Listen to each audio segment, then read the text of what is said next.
This is the Manga Xanadu Manga Dome podcast. I am your host, Laurie Henderson.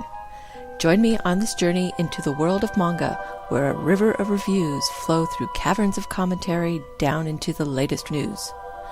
Welcome to the Manga Dome.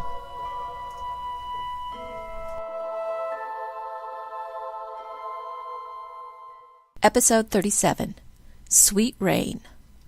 The Weekly Wish List. The weekly wish list is a little longer this week, but not all of the titles are things I really want. There are some books that I'd like to read, but won't cry if I can't. Vertical starts off the list with Mobile Suit Gundam: The Origin, Volume 4. It's surprising how well this has been doing. Vertical and Gundam fans did a really good job getting the word out about it. Also from Vertical is the second volume of Summer Wars. I missed the first volume, but I'd still like to read both. I've been enjoying Nura Rise the Yokai Clan from Viz, but with the story moving into a new arc, I have to see if Volume 18 can hold my interest as well as the last one did. I can't believe how far behind on A Devil and Her Love Song I've gotten. I have Volumes 1 to 2, and Volume 12 comes out this week. I really enjoyed the beginning, though. From Yen Press, I'm looking at Bloody Cross Volume 1. I wasn't too sure about this one when the license was announced, but word from the manga sphere has been that it's got some good humor and chemistry between the leads. Now I'm looking forward to reading it. Spice and Wolf is another title I've become a convert for, so Volume 10 out this week is a must.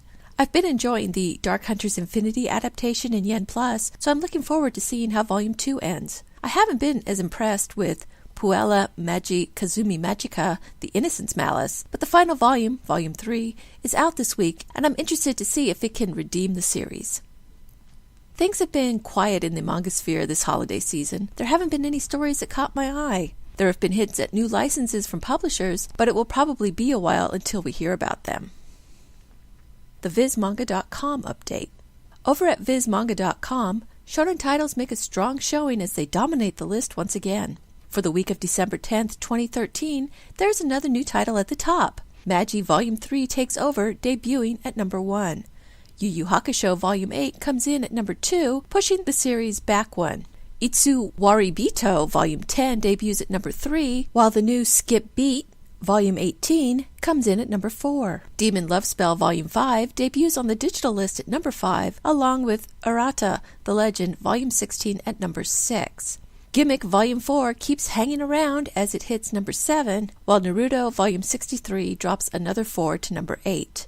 The final volume of Hanakimi, Volume 23, debuts at number 9, and One Piece Volume 69 comes back around at number 10. This is quite a shakeup for the list. It's been pretty steady with backlist dominating and shonen to shoujo ratio about even. New shonen titles make a dent though, with Itsuwari Bito, which usually makes the list with new volumes, as well as Arata. The popular backlists are holding their own though, with Yu Yu Hakusho and Skip Beat holding in the top 5 and Hanakimi making it to the very end. Viz is also holding its annual, at least it seems to be, 20% off holiday sale. All of the digital titles on their site are $1 off, not quite bringing them back down to their old pricing, but perhaps making it more palatable. I'm going to do a blog post later about titles I'd recommend buying, so save that Christmas money. New York Times Bestseller List. Over at the New York Times Bestseller List, things haven't changed as much, but that's a good thing. For the week of December 14th, 2013, the top title remains the same. One Piece Volume 69 holds on to number 1, while Attack on Titan Volume 1 moves up 2 to number 2, pushing back Attack on Titan Volume 9 to number 3. Attack on Titan Volume 2 moves up 4 to come in at number 4, and Demon Love Spell Volume 5 moves up 3 to number 5. Yu-Gi-Oh! 5Ds Volume 5 returns at number 6, while Attack on Titan Volume 3 falls back 4 to number 7, along with Sailor Moon Short Stories Volume 2 falling back 2 to number 8. Maximum Ride Volume 7 holds on at number 9, along with Naruto Volume 63, which also holds on at number 10. I'm not at all surprised to see so many Attack on Titan volumes so high on the list. I have a feeling they're going to be under a lot of Christmas trees. Seeing One Piece keep number 1 was nice. That title just doesn't get the respect it deserves here in the US. I hope this means that things are turning around for it. It's still Kodansha and Viz's list, with only a YA adaptation from Yen Press, Maximum Ride, keeping any momentum.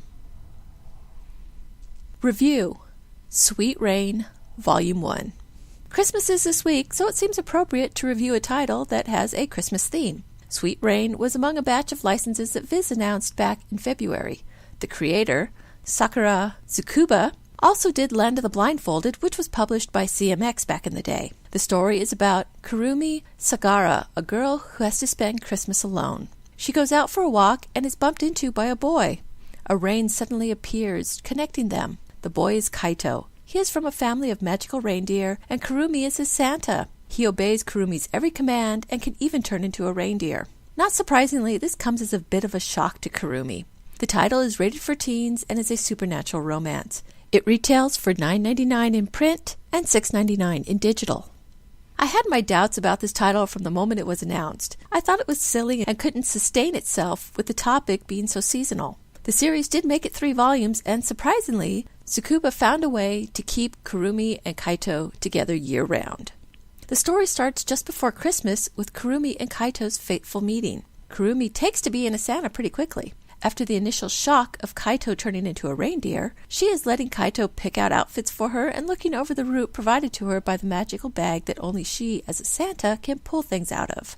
Part of the reason she takes this on is that she's going to be alone for Christmas. Her mother is gone, and her father works long hours, rarely coming home.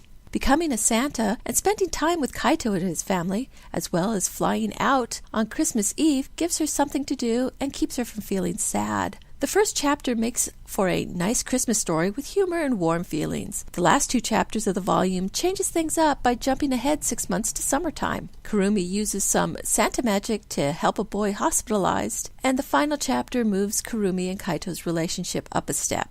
This change actually worked out. Taking a Santa and reindeer to the beach isn't all that expected, and Kurumi finds a way not only to use her Santa magic out of season, but also makes a miracle. Kurumi and Kaito's relationship is conflicted through most of the volume. Kaito seems perfectly happy to be Kurumi's slave, something that bothers her, but releasing him bothers her even more as it involves them kissing. Kaito tries to be touchy-feely with her, and Kurumi has no problems telling him no. This usually ends with Kaito flying off some distance, even to the South Pole, where he tells his woes to some penguins. Kurumi is happy for Kaito's company at Christmas, but there are still some bumps, as she has doubts about his sincerity, but he has no doubts about her. The meeting between Kaito and his grandfather's ghost really emphasizes this, as he is determined to be a reindeer who's truly in love with his Santa. I liked both Kurumi and Kaito, as well as Kaito's family. I didn't care for Kaito being made dumb and seeming to need Kurumi to take care of him. I'd rather their feelings come from their interactions and not out of some obligation other than the Santa reindeer one. I like the art as well. The character designs are well done, and Kaito's reindeer form is cute. There's also a bonus short story called Sweet Bite Mark about a vampire who meets a young girl claiming to be his daughter. It was a humorous yet touching story about dealing with immortality when one is surrounded by mortals. I wouldn't mind seeing more stories set in this world. Overall, Sweet Rein was a fun read. I enjoyed the story and characters, but it didn't really grab me. I liked reading about Kurumi and Kaito, but I don't have to know what's going to happen next. I wouldn't mind finishing the series since it's only 3 volumes, but I'm not going to go out of my way to get them. But if you are in need of a manga dedicated to Christmas and romance, this title fits the bill. I give Sweet Rein, Volume 1, a 3.5 out of 5 stars. Thank you for listening to the Manga Xanadu Manga Dome podcast. You can find links to the stories and books discussed here in the show notes at manga.jdragononline.com. You can email me with any questions at xanadu@jdragononline.com or leave a comment on this post. Rate me on YouTube and follow me on Twitter at Manga Xanadu, all one word. Until next time, farewell from the Manga Dome.